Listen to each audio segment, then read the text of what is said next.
মধ্যপ্রাচ্যের যুদ্ধকে কেন্দ্র করে জ্বালানি তেলের সম্ভাব্য সংকটের শঙ্কায় রাজধানীর পেট্রোল পাম্পগুলোতে তেল নেয়ার চাপ বেড়েছে।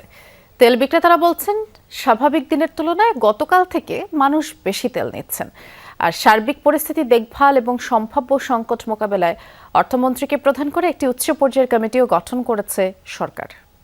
রেইনবো অলরাউন্ডার এক্সটেরিয়র পে বাড়ির বাহিরের দেয়ালের সুরক্ষা নিয়ে থাকুন নিশ্চিন্ত, সাথে পাচ্ছেন 10 বছরের ওয়ারেন্টি। মধ্যপ্রাচ্যের সামরিক উত্তেজনা, বন্ধ পৃথিবীর গুরুত্বপূর্ণ তেল পরিবহনের মাধ্যম হরমুজ প্রণালী, যুদ্ধের প্রভাবে জ্বালানি তেলের সংকট বা দাম বৃদ্ধির শঙ্কায় ঢাকার জ্বালানি তেলের পাম্পগুলোতে হুমড়ি খেয়ে পড়ছে ক্রেতারা।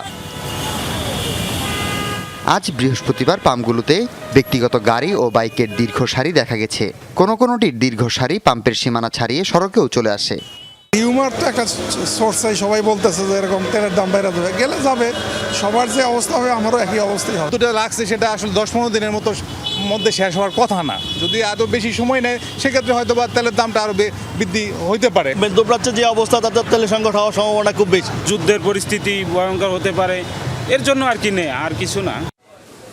তবে পাম্প কর্মীরা বলছেন, আপাতত তেলের কোনো ঘাটতি নেই। হুজুগে পড়ে সবাই বাড়তি তেল নিচ্ছে, যার ফলে স্বাভাবিকভাবেই তাদের উপর চাপ পড়ছে।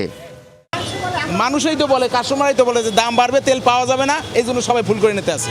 সবাই তেলের জন্য হাহাকার শুরু করে দিয়েছে। সকাল থেকে রাত্রে 1টা পর্যন্ত একই অবস্থা, সবার তেল লাগবে।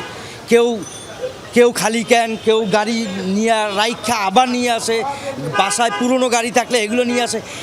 ডিপুর ভিতরে প্রচুর গাড়ি, লোড দেওয়ার পরে গাড়িও বাইর হইতে পারে না। আমাদের সাপ্লাই আমরা ঠিক মতোই পাচ্ছি এবং আগের দামে ঠিক মতোই সব কিছুই দিতেছি সাপ্লাই, কিন্তু জনগণ হঠাৎ করে বাইরে গেছে তেল বেশি নেওয়ার জন্য আর কি। এই সংকট উত্তরণে অর্থমন্ত্রীকে প্রধান করে জ্বালানি সংকট মোকাবেলায় একটি কমিটি গঠন করা হয়েছে। এনার্জিটা এখন তো সারা বিশ্বেরই একটা সমস্যা। এই যুদ্ধটা যদি প্রলংড হয় তাহলে আমরা সমস্যা পড়ে যাব। তো এটার জন্য আমাদের একটা মন্ত্রী পর্যায়ে একটা কমিটি করা হয়েছে, যাতে এই ক্রাইসিসটা কিভাবে মোকাবেলা করা যায়। অর্থমন্ত্রী করবেন। বাংলাদেশের রাষ্ট্রীয় পর্যায়ে সর্বোচ্চ 1 মাসের তেল মজুদের ব্যবস্থা রয়েছে। এই অবস্থায় সবাইকে সাশ্রয়ী হওয়ার আহ্বান জানিয়েছেন সরকার। হাসিবুল করিম বিজয়, যমুনা নিউজ, ঢাকা।